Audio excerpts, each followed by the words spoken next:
Une fois qu'on a constaté qu'il y a une erreur, qu'elle est inévitable, et qu'on a constaté que cette erreur-là, elle est très variable, qu'elle ne peut pas être expliquée, on a fait une partie du travail ici ensemble aujourd'hui, c'est de comprendre, est-ce que c'est par catégorie? Non, c'est pas par catégorie. Là.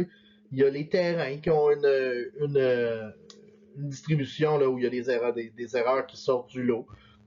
Ça nous donne déjà un indice de où concentrer nos efforts. Les terrains sont mal évalués.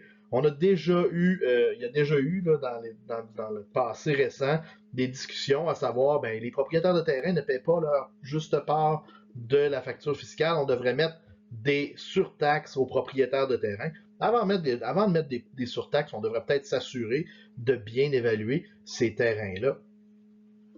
Donc, déjà, ça, c'est une partie du travail qui pourrait être fait. Il paraît évident qu'une analyse des transactions ex post doit être faite, surtout des transactions ayant été réalisées à un niveau beaucoup plus important que la valeur d'évaluation. Ces constats devraient être intégrés dans l'élaboration du prochain rôle dans un souci de minimiser l'erreur d'évaluation future. Pourquoi? Où est-ce qu'on s'est trompé?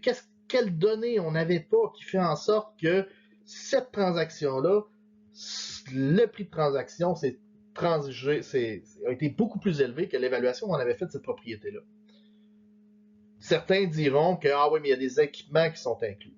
Dans les chiffres que je vous ai montrés, on exclut, on ajuste les prix pour exclure justement les inclusions, les équipements, les fonds de commerce. C'est juste l'immobilier. Puis dans le registre foncier, ce qu'on met, puis il y a tout un travail qui se fait pour mettre la valeur, c'est la valeur de l'immeuble qu'on veut déclarer au registre foncier parce qu'il y a des impôts qui sont basés là-dessus. Donc, on n'essaie pas de mélanger les choses, c'est vraiment la valeur de l'immeuble, de l'immeuble, du terrain.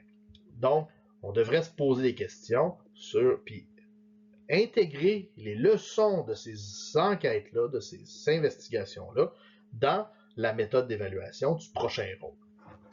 On devrait avoir une amélioration de la pratique, à tout le moins, même si on a des erreurs, comme je dis depuis le début, même si on a des erreurs, mais que cette erreur-là devienne de plus en plus uniforme.